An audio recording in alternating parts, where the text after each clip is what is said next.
Hello everyone, আসসালামু আলাইকুম। আমরা প্রত্যেকেই চাই আমাদের নিজস্ব একটি অনলাইনে বিজনেস দাঁড় করাইতে। আমরা আমাদের একটা নিজস্ব ব্র্যান্ড দাঁড় করাবো অনলাইনে। আমরা আমাদের প্রোডাক্ট সেল করবো। হ্যাঁ? আমরা এখান থেকে আর্থিকভাবে স্বাবলম্বী হবো। কিন্তু দেখা যায় যে আমরা শুরু করি। কিন্তু শুরু করার পরেই কিছুদিন পরেই দেখা যায় এই বিজনেসগুলো আর টিকে না। হ্যাঁ? উধাও হয়ে যায়। এটা কেন হয়? এটার হওয়ার কয়েকটা কারণ হচ্ছে আমরা অনলাইনে বিজনেসটা শুরুই করি একটা উদ্দেশ্য নিয়ে যে এখানে অনলাইন মানেই অনেক টাকা। আমরা বিজনেস শুরু করলেই খুব তাড়াতাড়ি অর্থনৈতিকভাবে স্বাবলম্বী হব, দ্রুত টাকা ইনকাম হবে। এরকম এই ভুল চিন্তা চেতনা, হ্যাঁ? অনলাইন মানেই অনেক বেশি টাকা না, আপনাকে আগে কাজ করতে হবে। কাজের পর টাকা আসবে আপনার। দ্বিতীয় যে ব্যাপারটা হয়, আমাদের সঠিক ডিরেকশন না থাকার কারণে। আমরা কি বিক্রি করব, কাদের কাছে বিক্রি করব, আমাদের টার্গেট অডিয়েন্স কারা, এই জিনিসগুলো আমরা জানি না। আমরা মানুষকে দেখি একটা প্রোডাক্ট সেল করতেছে, আমার এটার প্রতি নলেজ থাকুক কিংবা না থাকুক, আমার মনে হয় তিনি লাভ করতেছে, আমি প্রোডাক্টটা নিয়ে আসি, অনলাইনে একটা পেজ খুলি, বিজনেস শুরু করে দেই। না, আপনাকে আপনার প্রোডাক্ট সম্পর্কে, আপনার টার্গেট অডিয়েন্স কারা, আপনাকে একটা ডিরেকশন সেট করতে হবে।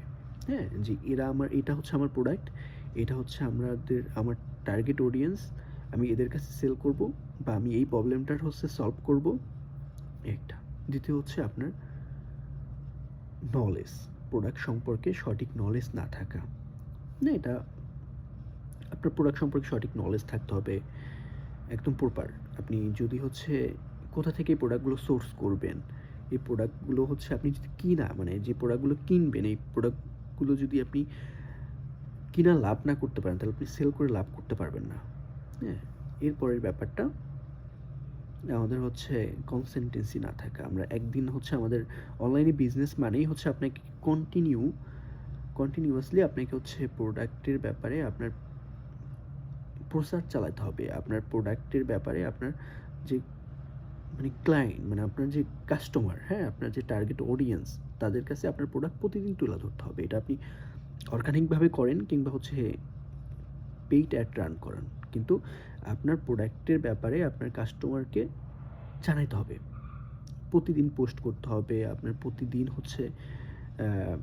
রিলস বানাইতে হবে, ভিডিও বানাতে হবে, প্রোডাক্টের গুণাবলী সম্পর্কে হোক বা প্রোডাক্টে আপনি অর্গানিকভাবে করলে তো এগুলো করতেই হবে। পেইডভাবেও করলেও আপনাকে করতে হবে। আপনাকে একটা ট্রাস্টফুল, হ্যাঁ? ই-কমার্স হিসেবে দাঁড় করাতে হবে। আপনার যদি প্রোফাইলে দেখা যায় যে ২ টা ছবি আছে, আপনি অ্যাড রান করালেন, কোনো তো লাভ নাই। একটা প্রোফাইল, একটা কাস্টমার কেন আপনার প্রোডাক্টটা কিনবে? কারণ অন্য জায়গার থেকে হয়তো দাম কম হোক কিংবা ট্রাস্টফুল তো হইতে হবে যে আপনি অনলাইনে প্রোডাক্টটা অর্ডার করলে আপনি তার বাসায় পৌঁছায় দিবেন। এই ব্যাপারটা তো তার ভিতরে থাকতে হবে যে না, হ্যাঁ, এটা একটা, এই প্রোফাইল, এই যে পেজটা হোক বা এটা ই-কমার্স ওয়েবসাইটটা হোক, এটা আসলে ট্রাস্টেবল, তাই না? হুম? মানুষের মধ্যে তো এই বিশ্বস্ততা জন্মাইতে হবে আপনার। কারণ এরকম তো হাজার আছে।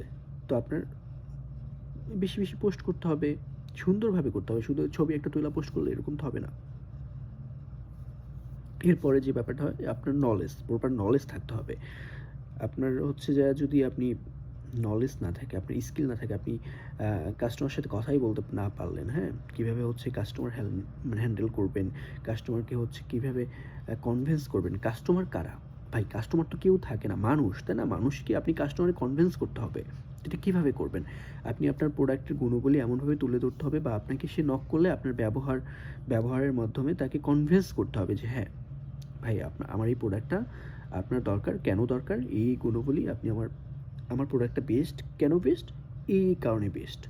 এটা আপনার তুলে ধরতে হবে ওই কাস্টমারের কাছে। তখন আপনার মানুষটা কাস্টমারে কনভার্ট হবে, তাই না? তো এই ব্যাপারগুলো আপনি ঠিক রেখে যদি একটা অনলাইনে বিজনেস শুরু করেন, তাহলে আমার মনে হয় আলহামদুলিল্লাহ আপনি ভালো কিছু করতে পারবেন। কিন্তু আপনি যদি এই ব্যাপারগুলো না জানা থাকে, শুধু একটা মানুষকে আপনি বিজনেস করতে দেখলেন, তার বিজনেস ভালো লাগে, হ্যাঁ?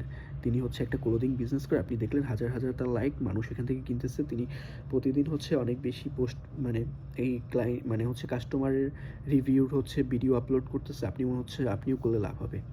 হ্যাঁ, হবে যদি আপনি প্রপার হচ্ছে সঠিকভাবে বিজনেসটা স্কিল ডেভেলপ করতে পারেন, বিজনেসটা বুঝেন, তিনি কোথা থেকে প্রোডাক্ট কিনে, তিনি কিভাবে সেল করে, হ্যাঁ? তার অডিয়েন্স কারা, আপনি তখন আপনিও হচ্ছে সুন্দরভাবে করতে পারবেন। আপনিও আপনার বিজনেসও গ্রো হবে। তাই বিজনেস শুরু করার আগে এই ব্যাপারগুলো মাথায় রাখবেন। আসসালামু আলাইকুম।